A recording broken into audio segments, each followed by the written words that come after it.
Mark, who weighs 325 pounds, and Sarah, who lost friends to a heart attack, worry about Mark's health.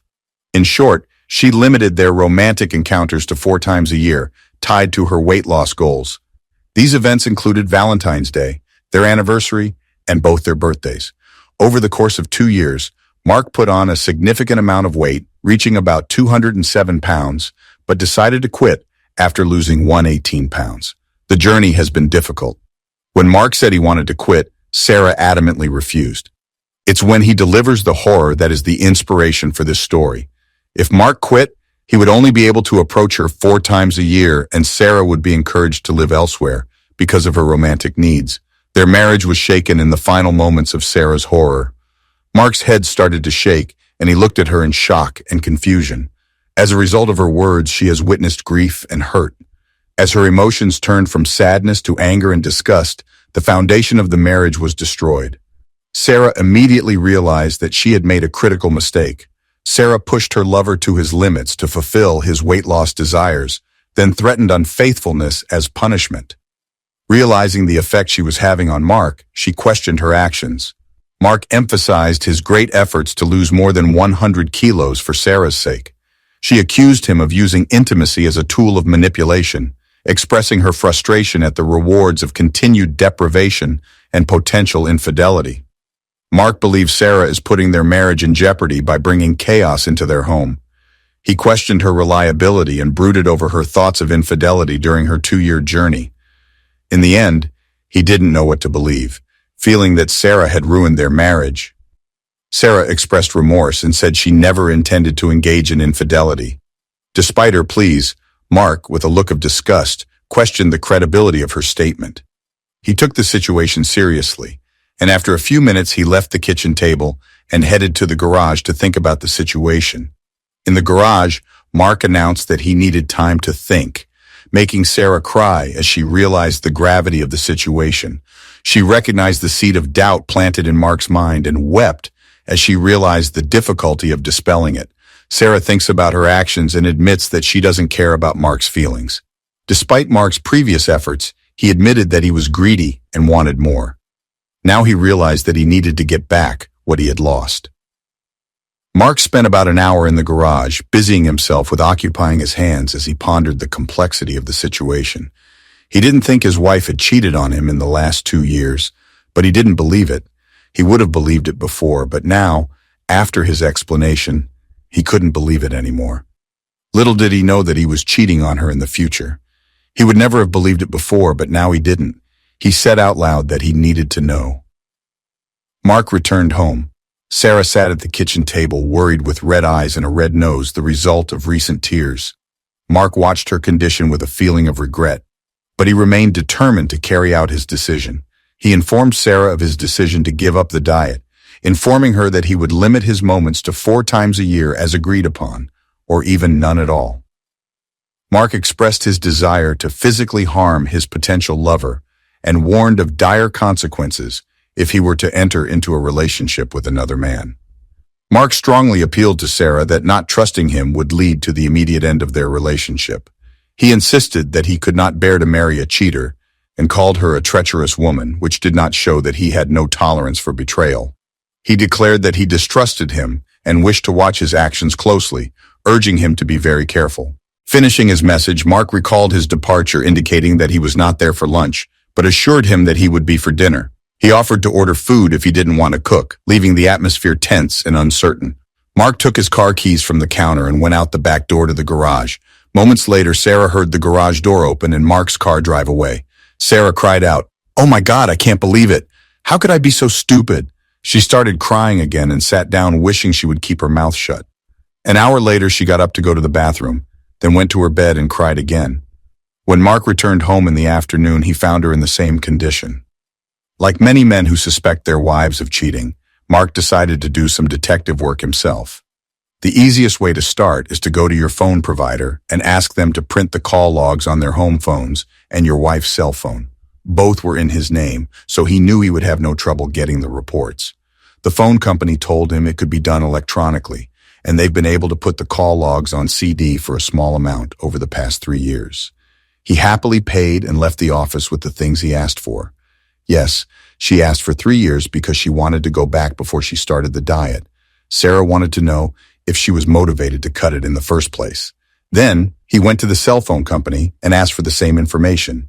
They were hesitant at first because it was his wife's cell phone number, but Mark pointed out that it was actually a joint account in his name, so he had no reason to hide the information he asked for. They also offered the information electronically for a fee of $20. Mark thought it was overkill, but probably worth the money so he could access the information more easily. He made a note to perhaps rethink his cell phone provider in the future. When he got home around 4 p.m., Mark found Sarah lying in her bed, asleep. He let her sleep and went back home, locking the office door. He sat down at the computer and loaded all the data from the 2 CDs into a folder in the documents file. He had already decided how he would conduct his search. He started 2 years ago and was going to make a list of every phone number he called in the first month when he started dieting, and Sarah limited her intimacy to 4 times a year and gave rewards for goals she reached. It would be September 2008 on the home phone. In September, there were 96 calls to 19 different numbers. Using the format provided by the phone company, he found that he could organize the data in a variety of ways. So he made a list by number, showing the number, date, time, and time of the call. After figuring out the system, it took him an hour and a half to compile this list of calls from home phones over the past 2 years. He was about to start the same process on Sarah's cell phone data when he heard a knock on the office door. The door was locked, so no one could get in, so he saved everything he had done and destroyed all evidence of what he had done. He got out of the computer and opened the door to find the worst sight he could imagine. Sarah was in a serious state of disrepair, her hair in disarray, her eyes and nose red from crying and shaking. At some point, he bowed his head and reluctantly looked into Mark's eyes. He was deeply sorry for Mark, admitting the hurt and anger he had caused. Sarah admitted that her actions were selfish and cruel, and that her diet hindered her progress. She sincerely apologized, and admitted that the decision to continue the diet should have been hers alone. Although she felt the impact of the situation, she begged Mark to forgive her. Mark conveyed his apology to Sarah, stressing that it was being given based on the information currently available. He professed his love for her and recalled the sacrifices he had made with his weight for 2 years, including abstaining from intimacy, all for her. But he admitted that he had reached a breaking point and could not continue. Mark addressed the current situation, describing it as the gorilla in the room. He stressed the importance of knowing for sure if he had cheated on her because the uncertainty would drive her crazy.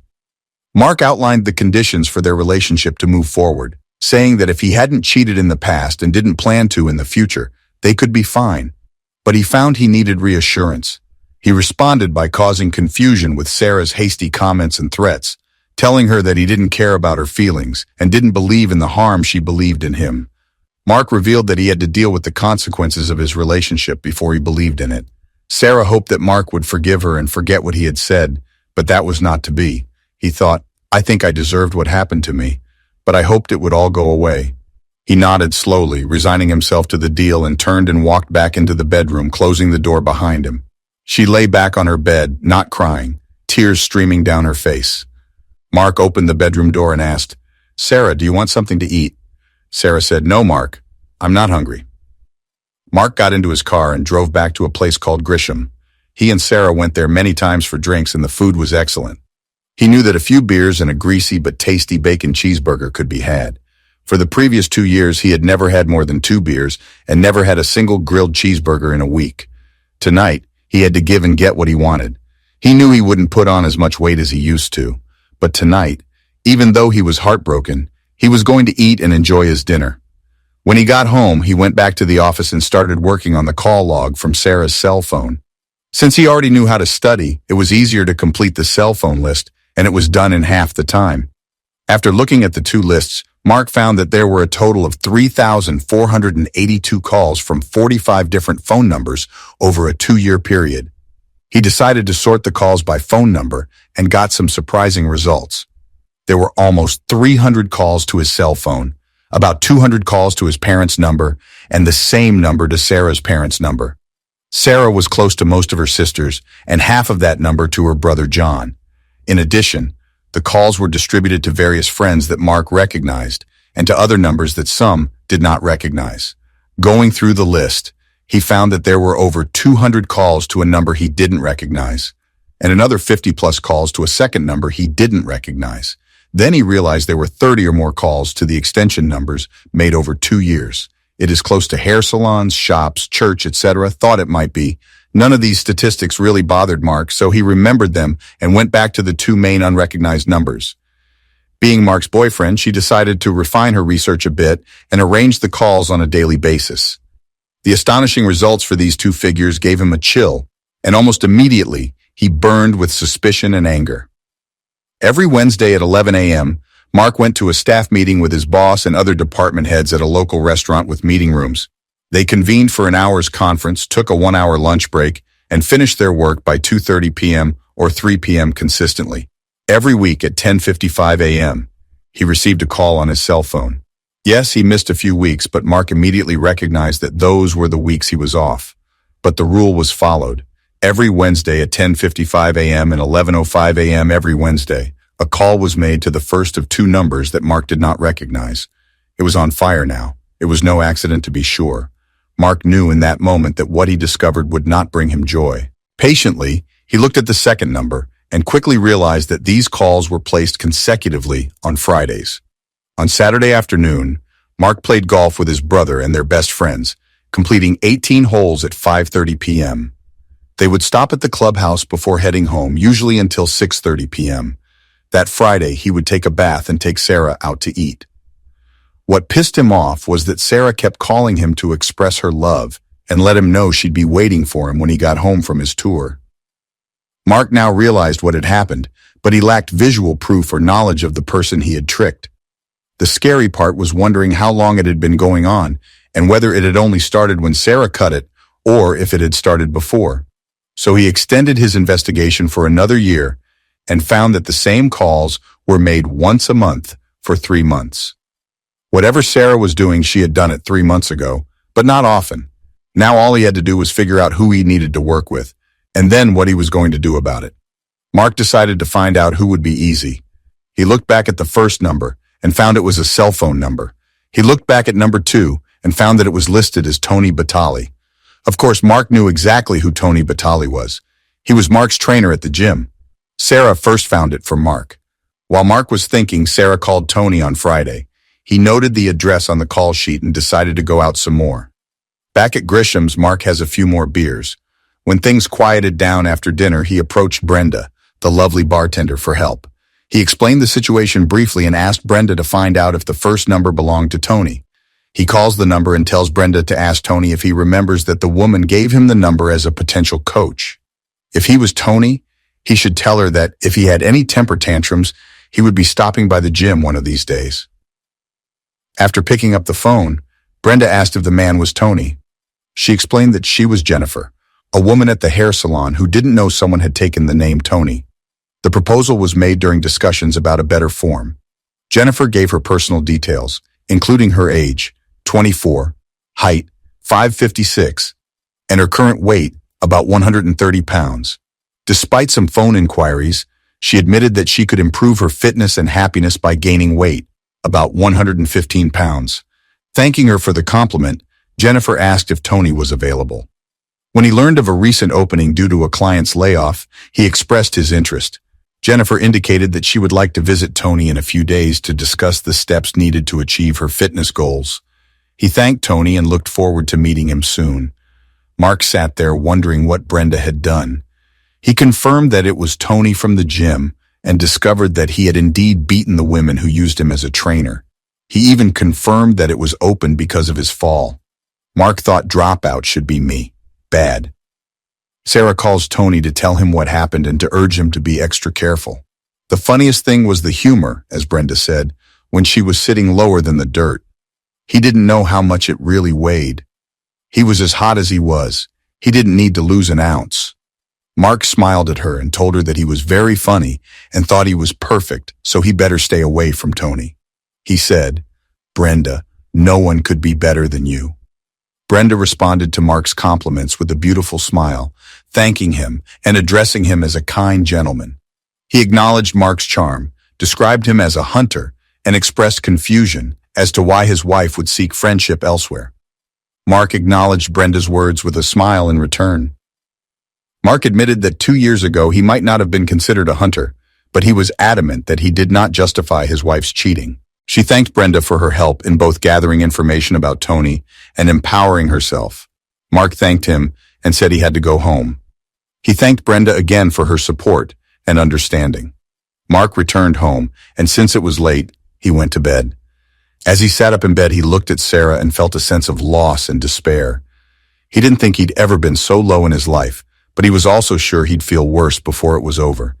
Sarah woke up a little when he came in and said, "I love you, Mark." Mark was angry at this and turned away and tried to sleep. Of course, he couldn't sleep right away and was just thinking a lot. He had no doubt he'd heard a cry or two from Sarah, but he'd calmed down a bit. In the morning, Mark woke up with Sarah cradled in his arms, her body pressed against his back. Sensing her awakening, he reached around and put his hand on her, regretting what he had said earlier and asking for intimacy. Mark, knowing his weakness, resisted the temptation. He pointed out that he had to go in the morning and set limits. Mark reminded Sarah of the contraction he had communicated earlier, stressing that such attempts should not be repeated. He got out of bed, showered, and went to work. Sarah, who was single, spoke about the consequences of her words and the emotional pain she experienced when it came to work. Mark told his owner about the issues at home, explained the situation briefly, and got help. The boss advised him to take the necessary time to clear his doubts. Mark's boss has also been named a reputable electronics distributor for surveillance equipment. Expressing his gratitude, Mark informed his owner that he would be taking Wednesday through Friday off, planning to investigate his suspicions. The boss, understanding Mark's intentions, smiled and wished him luck. Mark went to the location of the electronics distributor and learned that his boss had called ahead and asked him to help out as needed. Visual evidence seemed difficult for him, but he felt it was possible to record it. When the operator downloaded the data, he received 3 peak errors with enough battery life to send the receiver within several city blocks. When Mark got home, a special dinner was waiting for him on the table, his favorite lasagna with garlic bread and sweet green peas. He thanked Sarah for the wonderful meal and excused himself to watch TV. Sarah cleaned the kitchen and joined the TV room to avoid being too close at bedtime. He headed into their bedroom, allowing Mark to make a bug on the home phone, which provided a complete recording of the phone conversation. Both sides of the conversation will be heard. Although worried about Sarah's cell phone, she decided to continue without worrying too much. It only took a few minutes and it was done. Now he had a data source from both phones. The tricky part for Mark is to plant a bug in Tony's phone. Although Mark had problems with Sarah's phones, he thought he could use another phone, such as a phone, to communicate with Tony. To cover all the bases, Mark tried to wire Tony's phone. Remembering that Tony had been working closely with his well-built blonde wife on Wednesday mornings, Mark was suspicious of their relationship and felt the need to gather more information. He planned to use this opportunity to mentally place Tony, the blonde woman. Tony was so engrossed with the blonde woman that he didn't even notice what Mark was doing. He walked into the gym and saw Tony's phone sitting on the towel, about 10 feet from where Tony was with the blonde. Picking up the phone would be dangerous, but he thought, what do I have to lose? He walked in, put the phone in his pocket, walked out of the gym and into the men's room. There he easily entered Tony's phone. The hard part would be putting the phone back on the towel. When he got back to the gym, he saw Tony wrapped around the blonde. He knew he would never find her in the towel and back. Bad, he thought. How should I do this? After a few seconds, he tried to direct the phone across the floor to the towel so Tony wouldn't get suspicious. It caused some panic, but he went ahead and shook the phone. Despite making some noise, Tony was oblivious to the blonde's preoccupation. Fortunately, he shook it hard enough to reach the towel, hit it hard, and jumped under it. It was great. Mark figured there was no way he could suspect Tony now, so he quickly left the gym. At 10:55 in the morning, his cell phone rang. It was Sarah. He said he wanted to touch base before the meeting. Of course, Mark never revealed that he was off work for the week without missing a meeting. After about 10 minutes, Mark started watching bugs using the receiver from his car. Tony's phone rang, and he quickly picked it up. Tony greeted Sarah and asked if she wanted to meet at his house as usual. Sarah cautioned, saying that Mark was very suspicious and that they might have to skip meeting for a while to avoid trouble. Tony complained, not wanting to give up on their meeting. Mark cried when he heard Sarah's answer. Recognizing the risk, he admitted that for the first time they were close, he knew what he would do to be with her. First, she cut Mark to spend more time with Tony. Even though he loved her, he couldn't take the chance now. He suggested they resume their weekly meetings for a few weeks, but in the meantime, Tony would have to settle for one of his other girlfriends. Sarah wasn't jealous of Tony's other relationship and suggested meeting up on Friday while Mark went golfing. He needed time to think about it and promised to let Tony know that it would work out. Mark had suffered enough. It hurt and angered him. She is determined to get revenge, putting up with Tony's advances before going on a diet. She used the diet as an excuse to intensify her encounters with Tony. For the past 2.5 years, Sarah has met with Tony every Wednesday and monthly golfing Friday for over 100 meetings in total. Mark asked if he could tell how much he liked it when he engaged in such behavior and thought about the possibility of another engagement. After all, Tony's intervention was enough to get Mark's revenge on both of them. Over the next 2 days, he made plans, made contacts, and made arrangements for the weekend. By monitoring the phone taps, Mark discovers that Sarah's Thursday conversation was marked by a beau on Friday morning. In an interview with her beau Janine, Sarah explained her desire to use her new close-cropped look to distract Mark from suspicions of infidelity. She recalled her desire to buy provocative underwear to further attract attention. When asked about Tony, Sarah admitted that they might cut back on their dates temporarily but laughed it off, pointing out that it wasn't a permanent decision. Despite the laughter, Mark was deeply saddened by the revelations, but his anger began to drive him, burying the wound deep. Tony initiated contact on Friday and offered to meet Sarah as soon as possible. He expressed his great desire but asked for patience until Mark's doubts were allayed by the threat. With each conversation, Mark's heartbreak deepened and he struggled to understand the love in their relationship. He saw Sarah's actions as selfish, without caring or respect for her. Mark wondered where things had gone wrong, but remained determined to get revenge. On Saturday, after lunch, there was a knock on the door, and Sarah opened it to find Brenda, who introduced herself as Mark's friend. Brenda confirmed that Mark was spending time in the pool. Surprised, Sarah agrees to show him to the pool. However, Brenda saw Sarah's smile, and a faint smile appeared on her face. Soon after, Sally and Linda arrived, and both informed Sarah that Mark had invited her to use the pool. They shared a bond with Mark. Sally worked with him for several years, and Linda served them at Grisham. Sarah began to feel uneasy, considering the various possibilities involving 3 attractive women. The 3 women applied suntan lotion to themselves and settled into chaise lounge chairs. It didn't take long for them to agree to use sunscreen on each other so they wouldn't get any spots. After they were well dressed, they went to bed and sunbathed. Before long, they decided it would be better. Each woman tied a string to their bikini tops and dropped them on a towel by the hall. Sarah was upset and asked them to leave, but since Mark had invited them, she had to tread lightly, knowing that she was on thin ice with him. At 3:30 a.m., Brenda came over to Sarah and revealed that she was bartending at Grisham's. She reveals that on the night Sarah gave her ultimatum, Mark stopped by for a few drinks and shared all the information about their situation. Sarah looked shocked, and Brenda said she believed Sarah had made a big mistake. Further, Brenda informed Sarah that Mark is now suspicious and is actively investigating their situation. She relayed Mark's warning to Sarah, saying that if she revealed any past or future infidelity, she wanted to get physical with Brenda, Sally, and Linda for cheating. Sarah, shocked, tried to answer, but Brenda interjected that Mark was also planning to ask Sarah, and if she had lied, she would be corporal with one of them for every lie. Brenda finds Mark attractive and is willing to get physical with him. Brenda, aware of Sarah's past infidelities, expected Mark to get physical with her. She is also Sarah, trying to cover up his actions, which will probably be lies, taking some time off for Mark to satisfy 3 women. Sally joined Brenda and sat down, saying that she had known Mark for several years and had always found him handsome and sweet. Despite his weight gain, he remained the same sweet boy he knew. Sally admitted to him that she was abusive, which only got worse after she lost the extra weight. She acknowledged the problems between Sarah and Mark and expressed her willingness to have a relationship with Mark, telling him she could be with him whenever she wanted. Linda also revealed that she had been watching Sarah and Mark for several years. She saw Mark's love for Sarah and realized that he was looking at them with his own eyes.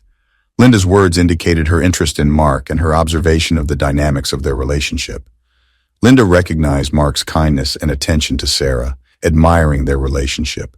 She recalled how lucky she was to witness such a loving bond and admitted that she dreams of being in Sarah's position. Linda admits that Mark has lost 118 pounds to make Sarah happy and that he has become a victim. He expressed his admiration for her and expressed his desire to have someone like him in his life. At exactly 4 p.m. as planned, Mark went out on the pool deck and observed the presence of Sarah and the three women. He greeted Sarah and commented on the women's improved bodies. Mark playfully remarked on the women's beautiful bodies and offered to give them a hard time. He invited Sarah to join the party and jokingly asked why he didn't remove her head. Sarah, upset by the day's events, reluctantly complied. Mark then asked Sarah 2 questions, emphasizing the need for honest answers. He asked her if she cheated on him during the marriage. Sarah denies any wrongdoing. Mark stepped forward and looked at Tony from the gym. Sarah refused, confused as to where such an idea had come from. Mark continued to question Sarah about her involvement with Tony during their Wednesday meetings and Friday afternoon golf. Despite Mark's detailed knowledge of his work, Sarah is shocked and dismisses him, hoping for a lack of concrete evidence. Each of the women in attendance, Brenda, Sally, and Linda, sat contentedly awaiting the revelation. Mark began uncovering the evidence he had collected, including phone logs and Sarah's cell phone. He described the pattern of calls he made to Tony, indicating the regularity of his communications. Mark even called Brenda's number, confirming it was Tony. Although Mark doesn't have pictures of Sarah and Tony, he said he believes the weekly calls were not innocent. Astonished, Sarah realized the extent of Mark's education and realized that their relationship would face great challenges. As she tries to answer, Mark intervenes, saying that he has little to say and nothing to convince her of his innocence. Mark admitted that despite his deep love for her, his current feelings of hurt, disgust, and anger outweighed his love. Mark introduced the three women as Sally, Linda, and Brenda, explaining their relationship to him. He described Sally as a colleague for many years, recognizing her beauty and charm. Mark revealed that he knew Sally was abusive towards him, but he never acted out of respect for his marriage to Sarah. Sally smiled in recognition of their true friendship. Linda met Mark when he visited the Grishams and served them. Mark revealed his fantasy of being with Linda, emphasizing his admiration for her. He praised Linda's physical attributes, especially her breasts. Mark said he wanted to have an experience with Linda. Brenda, the newest acquaintance, is introduced as a seasoned bartender who shows compassion and empathy during Grisham's conversation about Mark's grief. Mark indicated that Brenda was helpful in obtaining information and connecting with him. As Mark spoke, Sarah teetered on the verge of breaking down, visibly emotional. Tears flowed, and her breathing was erratic. Although she wanted to convey something to Mark, she remained silent. Mark, recognizing the interest of the three women, revealed that he enjoyed physical encounters with them, learning to be sensitive in every way. But he reiterated his desire to be unfaithful in his marriage and said he needed to end the marriage with Sarah in order to continue the relationship. Mark made it clear that he did not want to break his promise and confirmed that ending the marriage was the only solution. Brenda pulled the divorce papers out of her purse and informed Sarah, the bartender by night and process server by day, that she was being served. Overwhelmed with emotion, Sarah cried as she gave birth. Trying to plead with Mark, she apologized profusely and expressed her love, asking him to reconsider. Mark responded by questioning Sarah's love, citing her actions over the past 2 years as evidence. He emphasized that this issue has been passed many times, more than 100 times. A court date was set for next Friday, and after the legal separation, Mark planned to start relationships with 3 women. He suggested that enjoying them would help him experience Sarah's relationship with Tony and understand the satisfaction it brought. Mark expressed his hope that a long-term relationship with a new relationship could provide the same love and support he had with Sarah. It was time to leave. Mark assured the 3 women that he would be in touch with them. Then she went into the house to pack a few things, preparing to stay at the hotel until Friday, when Sarah would officially move out. Sarah sat by the pool, unable to stop her thoughts, now crying softly. Mark came out of the patio doors, put down his suitcases, and approached her.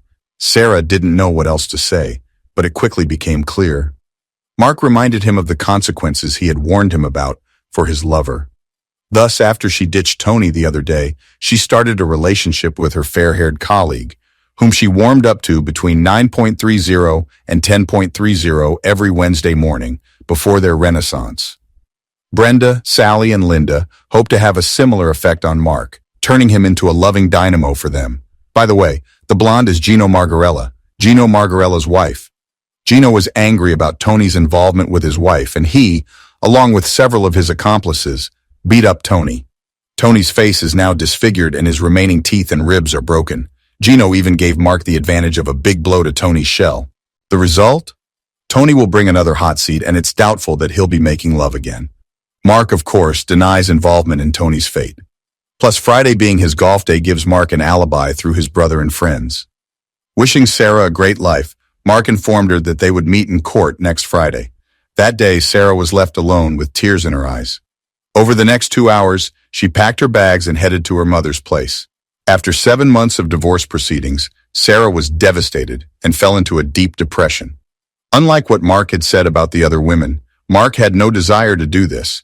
Instead, she finds comfort in two goldsmiths and eventually discovers true, unconditional love.